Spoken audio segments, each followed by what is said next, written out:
Bonjour et bienvenue, nous sommes réunis au siège de Mitsubishi Electric pour une annonce importante. C'est une très belle nouvelle. Regardez.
Ladies and gentlemen, it is my great pleasure to announce that the host of the Rugby World Cup 2023 is France.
Voilà cette très belle nouvelle. Mitsubishi Electric devient fournisseur officiel de la Coupe du Monde France 2023. Alors on va tout vous expliquer, on va vous expliquer pourquoi ça vous concerne, pourquoi pour vous aussi c'est une excellente nouvelle.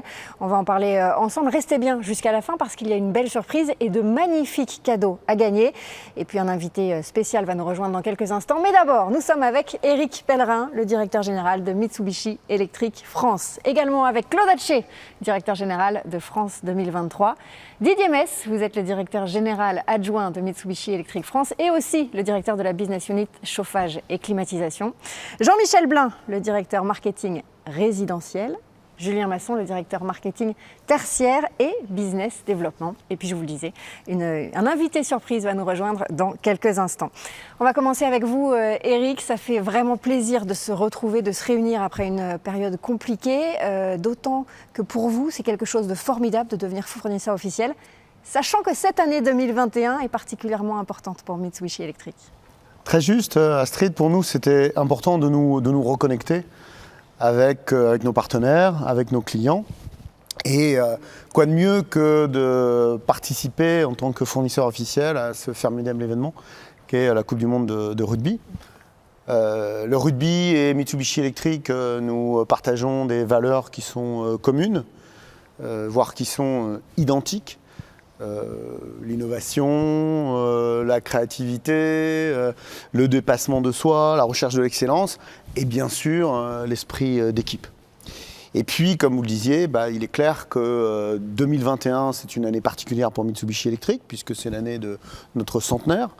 Et puis 2023, les 10 ans de la Coupe du Monde, les 200 ans de la naissance de ce sport. Donc ça crée une belle dynamique qui va nous animer et qui va nous animer tous pendant ces 2 ans. Didier, c'est le centenaire du groupe au sens large, mais 2021, ça marque aussi une autre date importante pour la division que vous dirigez, chauffage et climatisation. Oui, c'est aussi les 30 ans de la division. On a vendu notre premier climatiseur en juillet 91, ça fait exactement donc 30 ans.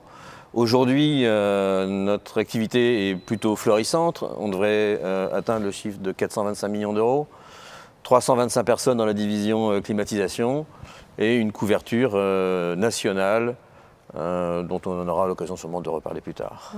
Et on reparlera aussi plus tard avec vous de la chaleur rugby, parce que c'est une notion très importante avec de belles valeurs pour le groupe Mitsubishi Electric. Mais d'abord, quelques informations importantes qui concernent cette Coupe du Monde de rugby qui va se disputer en France en 2023. C'est la 10e édition de la Coupe du Monde.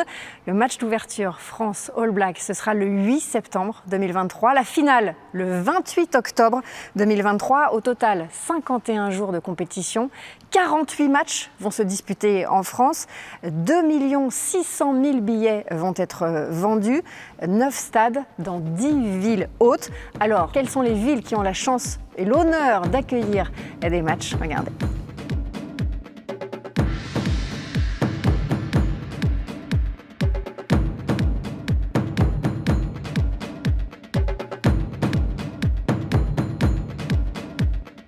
Je vous parlais d'un invité exceptionnel, c'est probablement le rugbyman le plus connu de France. Il a fait trembler les meilleurs joueurs du monde et il est avec nous aujourd'hui. C'est Sébastien Chaval. Bonjour Sébastien. Bonjour Astrid. Merci de nous avoir rejoints au siège de Mitsubishi Electric. Je reviens vers vous dans une seconde, mais d'abord je me tourne vers Claude Haché, le directeur général de France 2023. Claude, c'est une très belle Coupe du Monde qui nous attend. Quelles sont les ambitions pour cet événement extraordinaire ? Alors, quand on est organisateur d'un événement sportif, la première des ambitions qu'on pose, c'est de dire on veut faire la plus belle Coupe du Monde de tous les temps. Bon, une fois qu'on a dit ça, c'est pas forcément le plus difficile qui commence. Donc, je pense qu'on a une chance extraordinaire. D'abord, c'est de voir revenir la Coupe du Monde en France 16 ans après 2007. Ça, c'est quand même un élément important. Souvent, dans des événements sportifs de cette ampleur, ils passent 25 ans, 30 ans. Là, 16 ans après, la Coupe du Monde de rugby revient en France, avec un environnement, avec des ambitions, avec un positionnement, avec une volonté affirmée de changer complètement le paradigme des événements sportifs. Aujourd'hui, c'est beaucoup plus qu'un événement sportif. Je pense qu'il est capital pour un événement sportif de démontrer qu'il est accepté par le grand public, qu'aujourd'hui on a un impact positif sur le pays, la population et le sport. C'est notre ambition et c'est la volonté de démontrer que cette Coupe du Monde de rugby, elle va quelque part aussi dans les territoires, dans les villes où les matchs vont se dérouler, changer un peu la vie de ses habitants en promettant ce qu'est le rugby, la fête et le partage. On va expliquer ensemble quelle belle trace la Coupe du Monde peut laisser en France. Mais avant cela, Julien, c'est la première fois que vous êtes fournisseur officiel d'un événement extraordinaire comme ça. Est-ce que vous pouvez nous raconter l'histoire? Comment ça s'est passé? Alors, c'est une longue histoire, en fait, Astrid, très longue histoire, puisqu'elle a commencé en 2018. Mais peut-être avant, je voulais juste revenir sur un point, l'animation de nos clients ou la proximité avec nos clients. Je pense que Didier en reparlera tout à l'heure. C'est quelque chose qui est au cœur, en fait, de notre culture et de ce qu'on souhaite faire avec nos clients. Donc, par rapport à ça, depuis des années déjà, on essaie de mettre en place des animations, d'être proche d'eux. On a créé des réseaux d'installateurs. Régulièrement, on fait des manifestations avec eux. Et on a eu aussi l'occasion d'être partenaire d'un événement sur Paris, en 2018 et en 2019. Mais c'est vrai que là, très clairement, c'est exceptionnel pour nous. C'est la première fois qu'on signe un partenariat aussi important pour nous en France, et voire au niveau mondial. Donc c'est quelque chose qu'on souhaite vivre avec nos clients. Et justement, par rapport à ça, ça a commencé vraiment en 2018. Je pense que Jean-Michel s'en souvient très bien. Sébastien aussi s'en souvient très bien. On a commencé à discuter avec le comité d'organisation. Et puis en 2019, on a eu l'occasion de se rendre au Japon avec Jean-Michel et justement de rencontrer Claude, de rencontrer aussi Sébastien et de rencontrer Bernard Laporte. Et je pense qu'eux ont réussi à nous convaincre encore plus de faire tout ce qui était dans nos pouvoirs pour accéder en fait à ce partenariat qui est vraiment extraordinaire pour nous. Donc Aujourd'hui, l'objectif pour nous, c'est vraiment de partager cette chaleur avec tous nos clients et de continuer à être proche d'eux dans le futur. Il faut nous en dire un petit peu plus, Sébastien, sur ce moment qui avait l'air très sympa au Japon. Vous y étiez évidemment pour la dernière Coupe du Monde. Oui, vous avez rencontré... j'ai eu la chance d'aller au Japon pendant la Coupe du Monde qui s'y déroulait en 2019. Alors c'est vrai qu'on s'est croisés, mais on s'est croisés à l'ambassade, il y avait beaucoup de monde. Oui, mais vous étiez en... Kimono.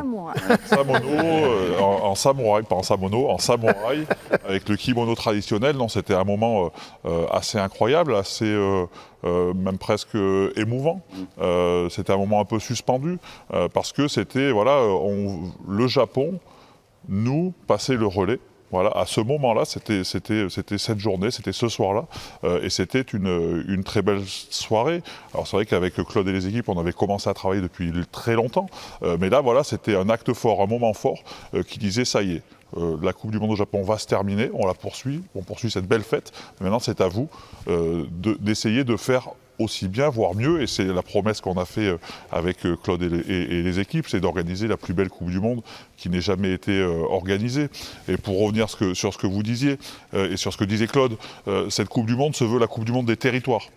Et quand j'entends que Mitsubishi est proche de ses clients, veut partager des moments, tous les stades sont à moins de 2 heures de chaque Français, et donc de chacun de vos clients, et donc vous pourrez...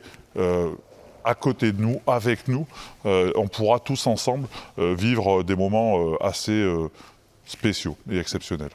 C'est un bon ambassadeur, parce que vous dites que vous travaillez depuis longtemps avec Claude. Vous avez toujours été un fervent supporter de la candidature et maintenant ambassadeur. C'est ça. Ce qui est important, c'est que dans le rugby, le mot fidélité, il a quand même une vraie valeur. Et avec Sébastien, c'est depuis le début, depuis le moment où Bernard a décidé qu'on allait renforcer la candidature de la France, Seb était à nos côtés. Et donc, ça fait 4 ans et demi maintenant. Ouais, 2017. C'est ça. Vous avez vécu 2 Coupes du Monde comme joueur. 2003, c'était au bout du monde, en Australie. 2007, à la maison. Souvent, on entend les joueurs dire que c'est des souvenirs extraordinaires, des moments à part. Est-ce que vous pouvez expliquer aux clients de Mitsubishi Electric en quoi c'est vraiment un événement à part et en quoi ils ont la chance de pouvoir l'avoir à la maison? Alors, ce que je vais raconter est un peu décalé de ce qu'ils vont vivre, parce que moi, ces Coupes du Monde, je les ai vécues de l'intérieur. Alors j'ai eu la chance de vivre quelques jours la Coupe du Monde en tant que supporter et spectateur au Japon, mais ça avait été relativement bref. Mais en tout cas, moi j'ai le souvenir, alors 2003, c'est vrai que c'était en Australie, c'était à l'autre bout du monde. J'étais jeune, c'était mes débuts, donc j'ai vécu ça un peu comme un chien fou. Voilà, essayer de profiter un maximum, essayer de jouer un maximum. Et après, il y a les résultats qui n'avaient pas été à la hauteur de nos espérances. Mais 2007 avait été un moment juste unique dans la carrière d'un sportif. Parce que quand on est gamin et qu'on enfile son premier short, ses premiers crampons, on regarde les grands, on regarde l'équipe de France, on regarde les meilleurs, mais on se dit jamais, on n'imagine pas qu'on puisse arriver là. Et c'est vrai que le jour, moi j'ai un souvenir très précis du jour où Bernard Laporte m'appelle pour me dire, Seb, je t'emmène, je t'emmène pas très loin parce que c'était en France. Seb, tu fais partie du groupe qui va disputer la Coupe du Monde. C'était juste fou. Faire son sport devant son public, avec le maillot frappé du coq. On a vécu quelque chose d'unique, d'incroyable. On a partagé des moments tellement intenses entre nous et avec les supporters, avec nos familles, avec les partenaires, que je pense que les gens ne s'imaginent pas, en plus sortis de cette crise sanitaire qui nous a touchés depuis 2 ans, qui nous touche depuis 2 ans, les gens n'imaginent pas ce que va être 2023. Ça va être fou. Ça va être incroyable et ça va être beau. Et on a hâte d'y être, effectivement. Ce que dit Sébastien sur les territoires, c'est ça aussi, ça va être fou, ça va être beau, mais ça va être extraordinaire dans la France entière. La Coupe du Monde des territoires, ça a un vrai sens. Je pense que ce qu'il y a d'important dans ce que tu viens de dire, c'est qu'on parle souvent de territoire, et c'est vrai que c'est pour nous un mot qui est fort, mais avant toute chose, c'est la France. C'est-à-dire qu'aujourd'hui, c'est la Coupe du Monde de la France. C'est la France qui accueille le monde, qui accueille les supporters, qui accueille les joueurs, toutes les familles, les médias, les journalistes. C'est la Coupe du Monde de la France. Et la France, c'est de Lille à Perpignan.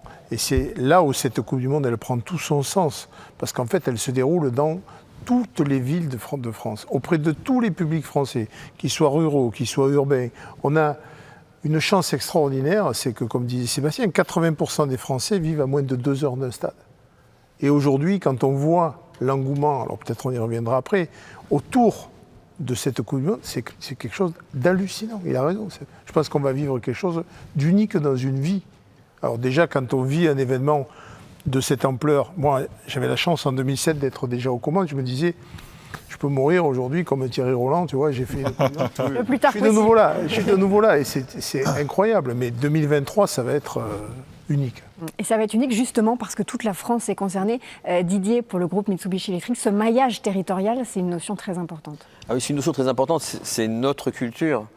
Il y a 30 ans, quand nos actionnaires nous ont confié la mission de développer la marque dans toute la France, on a traversé, enfin j'ai au début traversé la France, étant tout seul dans toutes les provinces où on découvrait certaines terres de football, les terres de rugby, on rencontrait tous les artisans, on a créé une dynamique et je me réjouis aussi maintenant de pouvoir me faire partager et remercier aussi nos clients en leur faisant découvrir des matchs, mais pas uniquement dans les terres de rugby, mais aussi effectivement, comme on a vu, ça pourra se jouer aussi à Lille, dans d'autres régions où le rugby doit aussi se développer et on est vraiment heureux d'accompagner en tous les cas cette proximité du terrain chez Mitsubishi, elle est vraiment ancrée chez nous.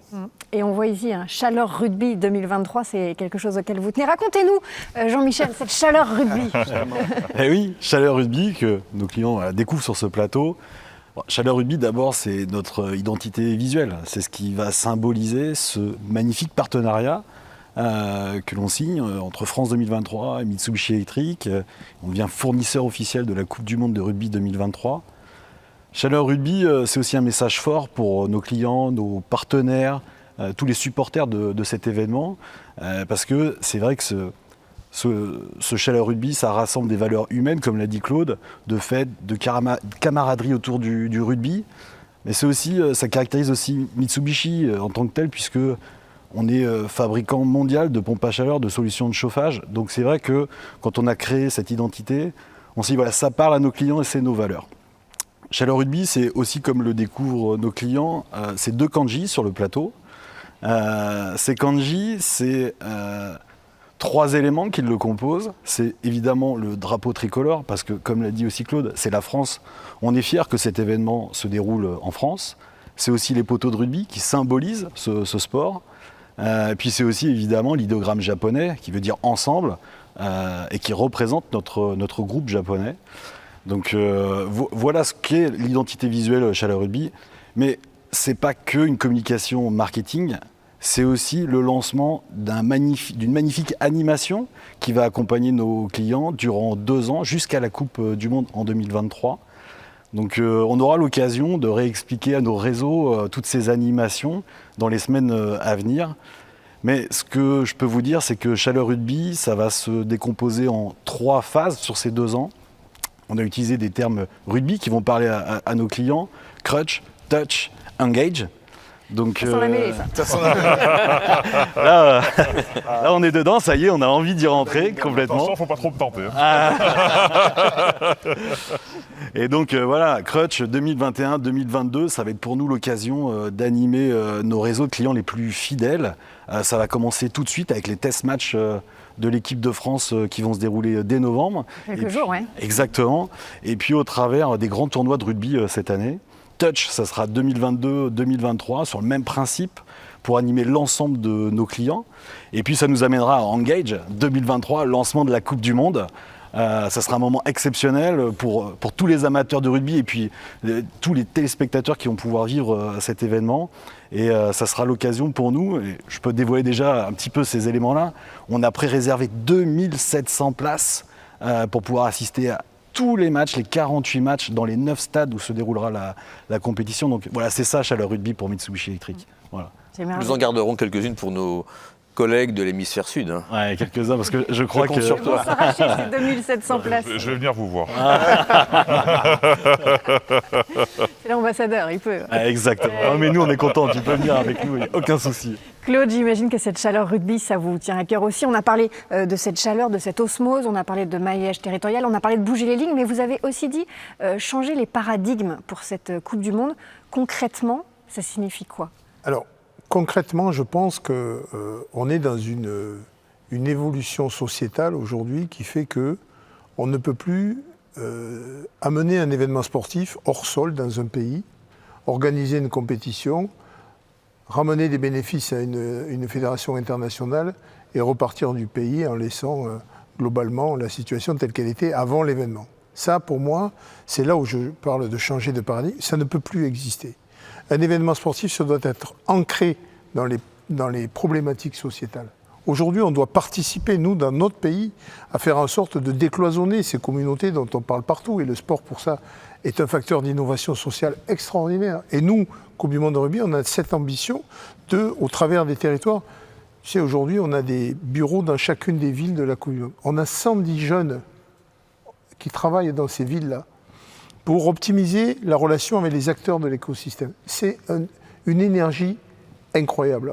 On a été les voir avec Seb, tous des gamins entre 18 et 30 ans. Hein. Mais tous, ils vont rencontrer les cafetiers, les restaurateurs, les hôteliers, les associations professionnelles, les associations caritatives, les associations d'insertion. Et on est en train de créer autour de ça, dans chacune des villes, une énergie incroyable. C'est d'abord cette énergie qui va faire qu'on va changer le paradigme. Deuxièmement, je le rappelle parce que c'est souvent important, le GIP, qui est un groupement d'intérêt public, qui organise cette Coupe du Monde, il a une mission d'intérêt général. Aujourd'hui, nous, tous les bénéfices de la Coupe du Monde seront reversés au financement de développement des actions du rugby, de manière générale. Voté à travers le conseil d'administration du GIP, tout est aujourd'hui posé pour que l'ensemble des retombées financières de la Coupe du Monde profitent aux clubs de rugby et au monde de rugby, et uniquement au monde de rugby. Ça, c'est une super nouvelle, hein. Effectivement, ça peut changer. Et puis, il y a évidemment l'aspect environnemental, on sait à quel point c'est important. Didier, pour le groupe Mitsubishi Electric, cette transition énergétique aussi, c'est fondamental. C'est le cœur de notre métier. Depuis 30 ans, on commercialise des systèmes de pompe à chaleur qui ont mis un certain temps à être reconnus par les pouvoirs publics, mais qui aujourd'hui s'inscrivent dans la démarche, le Green Deal européen, de développement de ces énergies. Et on est véritablement un des précurseurs et un des leaders aujourd'hui sur le marché, grâce à notre réseau, encore une fois, d'installateurs qu'on trouve dans toute la France et qu'on continue de développer très fortement. Voilà. L'environnement, pour l'État français, c'est 45% des émissions de CO2 sont liées au logement. L'État s'est engagé en 2050 à avoir une réduction du carbone de 50%. Et Mitsubishi s'est engagé à la neutralité carbone en 2050. Donc on a encore 30 ans pour y arriver. Mais malgré tout, ça commence un petit peu tous les jours et on a déjà commencé ça depuis quelques années. Ça, c'est le projet Vision 2050 ? Voilà. Un beau projet, effectivement. Évidemment, Mitsubishi qui est engagé pour la transition énergétique, c'est les mêmes valeurs que vous. L'association est finalement très naturelle. Très naturelle. C'est ce qui fait que dès le départ, on s'est dit on a une formidable aventure à vivre ensemble. Parce que c'est vrai que dans le changement du paradigme des événements sportifs, l'exemplarité en matière de responsabilité sociale et environnementale, elle est capitale. Alors, nous, on a le sens de l'honnêteté et au rugby, nous sommes des faiseurs. Donc moi, je ne dis pas, on ne va pas polluer. On ne va pas avoir un impact carbone négatif. C'est malhonnête. Aujourd'hui, bien sûr qu'un événement sportif pollue. Évidemment, on va accueillir entre 600 et 800 000 étrangers qui vont venir pour la plupart en avion en France. Donc évidemment, on a un impact. Notre exemplarité, elle réside dans notre engagement et notre force à faire en sorte de minimiser au maximum l'impact carbone de cet événement. Et on a trouvé, dès le départ, avec Mitsubishi Electric, évidemment des points de rencontre naturels. C'est leur préoccupation quotidienne. Ils ont un plan pour arriver à un impact carbone zéro un peu plus tard, parce que c'est quand même pas que beau, ça ne change pas immédiatement. Hein, le cap ne change pas immédiatement, mais ils ont la même volonté que nous, en se disant, oui, aujourd'hui, sûrement qu'on a du matériel qui apporte des éléments de pollution, parce que c'est comme ça. Mais tous les jours, on travaille pour faire en sorte de minimiser cet impact et de faire en sorte qu'on puisse protéger l'environnement. Il y a l'aspect environnemental, la transition énergétique. Et puis Claude a parlé aussi de Campus 2023, la trace qu'on laisse pour les jeunes, pour l'emploi. Ce sont aussi des valeurs pour lesquelles vous vous battez depuis des années. Il est clair que la raison d'être de Mitsubishi Electric, c'est d'améliorer globalement la vie des gens au quotidien. Donc la transition énergétique, la conscience sociétale de Mitsubishi Electric, c'est notre raison d'être. Et concrètement, il est clair que nos produits contribuent à cette amélioration, et puis aussi dans le domaine donc, de la climatisation, du chauffage-climatisation, c'est le confort thermique, c'est une gestion maîtrisée et optimisée de l'énergie, et puis c'est aussi des opérations et des actions dans la durée, dans la fidélité, comme disait Claude tout à l'heure, parce que c'est très important pour nous, des actions avec impact, des actions en percussion, je dirais, Sébastien, sur la vie des gens au quotidien. Donc concrètement, qu'est-ce que c'est ? Ça peut être auprès des enfants malades, la place des femmes dans la société, aider des jeunes talents, donc des jeunes artistes, des jeunes sportifs, des jeunes golfeuses, faciliter l'accès de jeunes pour le rugby. Parce que l'objectif, c'est, encore une fois, d'être dans la fidélité et dans la durée.